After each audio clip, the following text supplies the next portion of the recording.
Hello दोस्तों, नमस्कार। आप देख रहे हैं ये अतीत हमारा अतीत है। किताब का नाम है हमारे अतीत और ये चैप्टर तीसरा का क्वेश्चन आंसर आज हम करेंगे। चैप्टर कौन सा है? तो तीसरा जो है हमारा अतीत जो है इतिहास का बुक है, क्लास 8 का है। तो पहला और दूसरा चैप्टर हम बता चुके हैं। आज हम पढ़ेंगे तीसरा चैप्टर के बारे में। और तीसरा चैप्टर के बारे में पढ़ते हैं। तो इससे पहले आप अगर नए हैं तो हमारे चैनल को लाइक और सब्सक्राइब कर दे और अपने दोस्तों के पास शेयर कर दे, ताकि आने वाले हर एक वीडियो का जानकारी आपको मिल सके। चलिए हम वीडियो को शुरू करते हैं। पहला क्वेश्चन कह रहा है हम जो मिलान करना है, जोड़ी को मिलान करना है। तो देखिए, जोड़ी क्या होता है? रैयत किसको कहा जाता है? तो किसान होता है। रैयत किसान होता है। महाल कौन होता है? तो महाल जो होता है ग्राम का समूह होता है, उसको महाल कहा जाता है। फिर नीज कौन होता है? तो नीज जो होता है बगान मालिक की अपनी ज़मीन पर खेती जो होता है उसको नीज कहा जाता है। जिसको अपना खेत होता है उसको नीज। और रैयती कौन होता है? तो रैयतों को रैयतों की ज़मीन पर खेती होता है। सामने सामने यहाँ भी देख सकते हैं हम, नीचे हम लिख चुके हैं। रैयत क्या होता है? किसान होता है।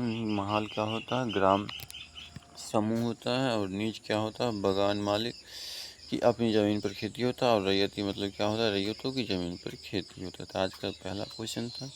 चलते हैं दूसरा क्वेश्चन की तरफ। दूसरा क्वेश्चन कह रहा है यूरोप में बोर्ड उत्पादन देश में अपनी आमदनी में गिरावट का खतरा दिखाई देता है। किसकी खतरा दिखाई देता है? यूरोप में जो होता है नील की खेती में उत्पादन की खतरा दिखाई देता है, इसलिए वो भारतीयों से नील की खेती करवाता है। फिर दूसरा क्वेश्चन कह रहा है 18वीं सदी के आखिरी में ब्रिटेन में नील की मांग के कारण देश के कारण से हो गया। तो इसमें भरना किसके कारण से हो गया? औद्योगिकरण के कारण से हो गया। उद्योग नए नए कपड़ा अलग अलग प्रकार के बनने लगा, अलग अलग तरीके से अलग अलग डिजाइन का बनने लगा था, जिसके कारण नील की मांग होने लगा था।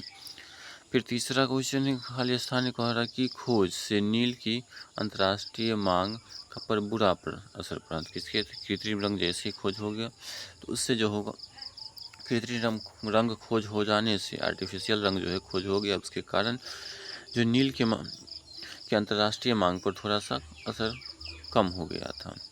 फिर चौथा क्वेश्चन है चंपारण आंदोलन के खिलाफ में हुआ था। किसी नील बगान मालिक के खिलाफ में हुआ था चंपारण आंदोलन, इसको हम भर सकते हैं। फिर आज का तीसरा क्वेश्चन है आइए विचार करना। क्या करना है? विचार करना। तीसरा क्वेश्चन के बारे में क्वेश्चन है तीसरा अस्थाई बंदोबस्ती। अस्थाई बंदोबस्त के मुख्य पहलू का वर्णन करना है। तो अस्थाई बंदोबस्त का जो है कब आया था? अस्थाई बंदोबस्त लॉर्ड कॉर्नवालिस द्वारा लाया गया था और ये 1793 में अस्थाई बंदोबस्त लागू भी किया गया था। कौन लाया था? तो लॉर्ड कॉर्नवालिस। कब लाया था? 1793 में लाया था। क्या लाया था? तो अस्थाई बंदोबस्त। अब देखिए इसका लागू करने किया था। इसके महत्वपूर्ण पहलू पहला है राजा और तालुकदारों को जमींदारों के रूप में मान्यता दिया गया। राजा और तालुकदार उसको जमींदार बना दिया गया।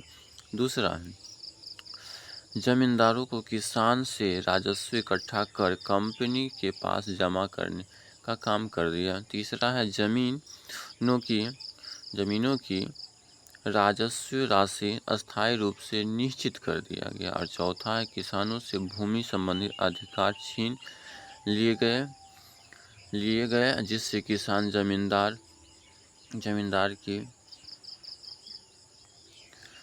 जिससे क्या हो, किसानों की भूमि संबंधी अधिकार छीन लिए, जिसमें किसान जमींदार की दया पर निर्भर हो गया। किसान किस पर निर्भर हो गया? जमींदार के ऊपर। वे अपनी ही जमीन पर मजदूरी की तरह काम करने लगे।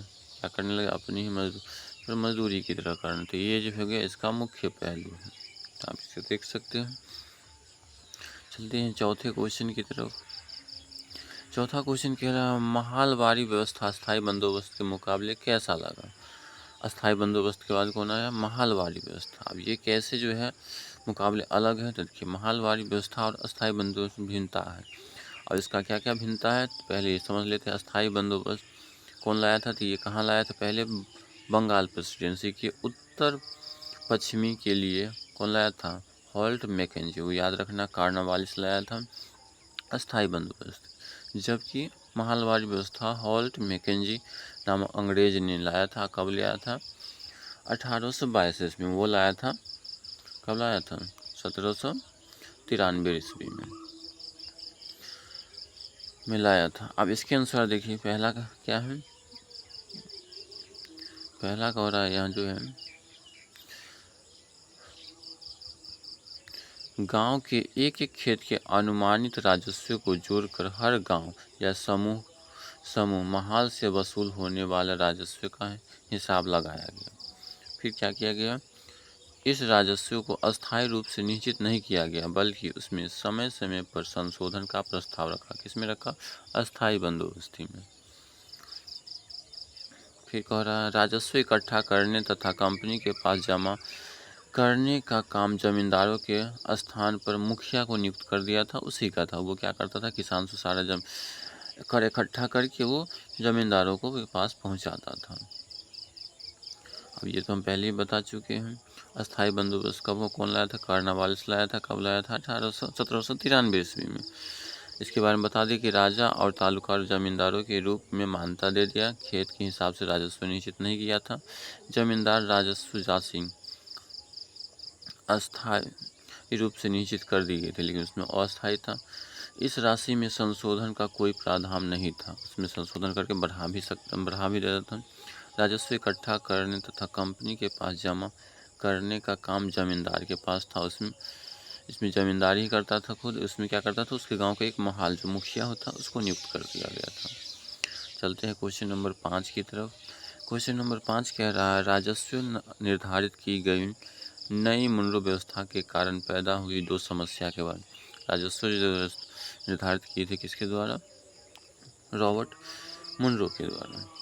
हेक्टर मुनरो था। हेक्टर मुनरो उसने क्या किया था? उसके द्वारा जो दो समस्या उसको लिखना था। पहला समस्या है यहाँ, पहला देखिए दो समस्या ये है। इसमें से पहला समस्या है जमीन से होने वाला आय को बढ़ाने के चक्कर में राजस्व अधिकारी से बहुत ज़्यादा राजस्व तय कर देता था। किसान राजस्व नहीं चुका पा रहे थे, गांव को छोड़कर भाग रहे थे। गांव छोड़कर क्या कर रहे थे? भाग रहे थे। दूसरा, मुनरो व्यवस्था से अफसरों को उम्मीद थी यह नई व्यवस्था किसानों को संपन्न उद्यमी किसान बना देगी, लेकिन ऐसा नहीं हुआ। ये दो मुख्य कारण हैं। ये दो क्या हैं? ये मुख्य कारण है। चलते हैं क्वेश्चन नंबर 6 की तरफ। क्वेश्चन नंबर 6 कह रहा है रैयत नील की खेती क्यों नहीं करना? क्यों खेती से क्यों कतरा, मतलब क्यों नहीं करना चाह रही, ये पूछ रहा है। रैयत जो है नील की खेती क्यों नहीं करना चाह, तो रैयत देखिए नील की खेती नहीं करना चाहता। इसका बहुत सारा कारण, जिसमें से हमने 3 कारण बता रहे हैं आप लोगों को। इसमें से देखिए पहला कारण जो है ये हो गया पहला कारण।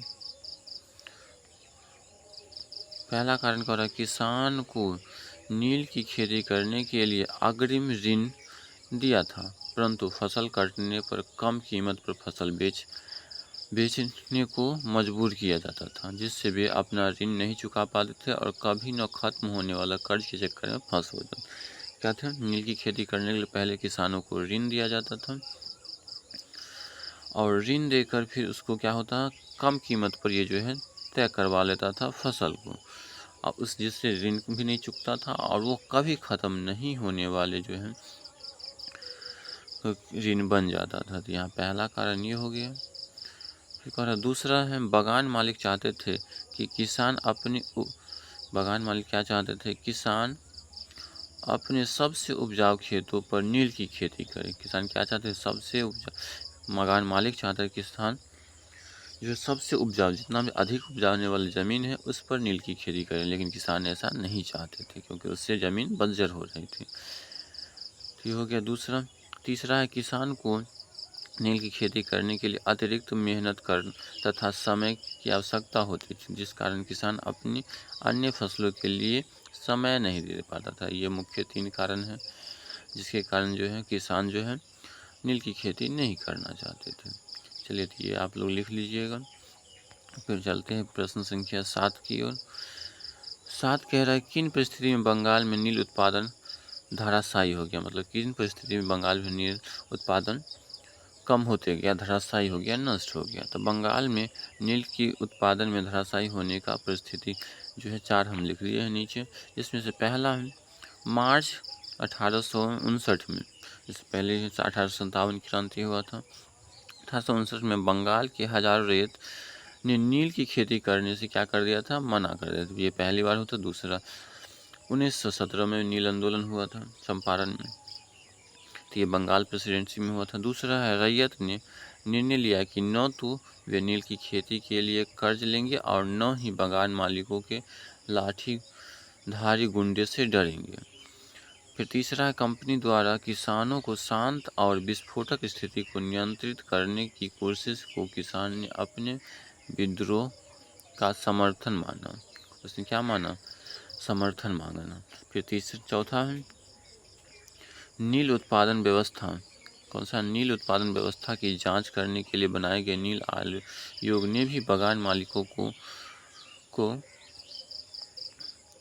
जोर जबरदस्त करने का दोषी माना और आयोग ने किसानों को सलाह दी कि वर्तमान अनुबंधों को पूरा करें तथा आगे से वे चाहे तो नील की खेती करना बंद कर सकते हैं, ये कहा। इस प्रकार नील की धराशायी हो गया, क्योंकि बंद कर देगा तो फिर आगे ऊपर होगा ही नहीं। अब 8वां क्वेश्चन है, ये कह रहा आइए करके देखने वाला क्वेश्चन, खुद से भी कर सकते हैं, फिर भी हम बता दे रहे हैं। चंपारण आंदोलन और उसमें महात्मा गांधी की भूमिका के बारे में जानकारी इकट्ठा करना, लिखना। जो 1800 अभी बताए हैं, 1917 में चंपारण आंदोलन बिहार में हुआ था, इसके बारे में सब जानकारी इकट्ठा करके लिखना। तो उत्तर देखिए क्या, अफ्रीका से वापसी। तो अफ्रीका से वापसी कब आया गांधी जी, 1915 में आया। गया कब था, 1893 ईस्वी में। तो वापसी के बाद गांधी जी पूरे पहले क्या किया, 1 सालों तक पूरा क्षेत्र भ्रमण किए, पूरे राज्य के पूरे भारत घूमे।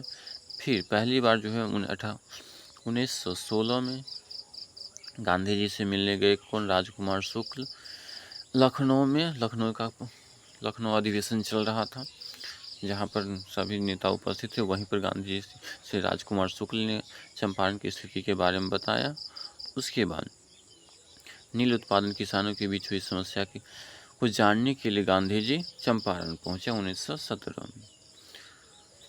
अब 1917 में क्या हुआ, गांधी जी पहुंचे तो गांधी जी नील उत्पादन किसानों का विरोध का समर्थन किया। फिर गांधी जी ने भारत में अपना सत्याग्रह चंपारण शुरू किया, जो कि नील उत्पादन किसानों के समर्थन में बागान मालिकों के विरुद्ध था। फिर उसके बाद सरकार ने दमनकारी नीति अपनाई और गांधी जी को गिरफ्तार कर लिए। अंत में सरकार को क्या करना पड़ा, झुकना पड़ा और नील उत्पादन किसानों को जीत हुई। गांधी जी की ये सत्याग्रह सफल हुआ। ये गांधी जी के पहला सत्याग्रह था। चलते हैं प्रश्न संख्या 9 की तरफ। प्रश्न संख्या 9, भारत के शुरुआती चाय या कॉफ़ी बागानों का इतिहास लिखना है। फिर ध्यान दें कि इन बागानों में काम करने वाले मजदूर और नील के बागान में काम करने वाले मजदूर के जीवन में क्या क्या समस्या या फ़र्क है, इसके बारे में लिखना था। हम नीचे लिख चुके हैं। आज का लास्ट क्वेश्चन है, देखिए उसमें क्या क्या समस्या और अंतर है। तो देखिए पहला है चाय बागान में मजदूरों को अनुबंधन के आधार पर रखा जाता है, जबकि नील बागानों में ऐसा नहीं था। दूसरा, चाय या कॉफ़ी बागानों में पूरे वर्ष काम होता है था, जबकि नील बागानों में फसल कटाई व बुआई के समय अधिक काम होता है। चाय या कॉफ़ी वाले बागानों में मजदूर अनुबंधन की अवधि के दौरान बागान से बाहर नहीं जा सकते, जबकि नील बागानों में ऐसा नहीं था। तो ये मुख्य अंतर था, आप देख सकते हैं, ये मुख्य अंतर है। तो आज का प्रश्न इतना ही तक है। ये वीडियो कैसा लगा आप हमें कमेंट बॉक्स में बता सकते हैं। और कृपया आप नए हैं, अभी तक वीडियो को लाइक नहीं किए तो लाइक कर दीजिए, सब्सक्राइब कर दीजिए, शेयर कर दीजिए, ताकि आने वाले नए वीडियो आपको मिल सके। तो धन्यवाद, चलते हैं।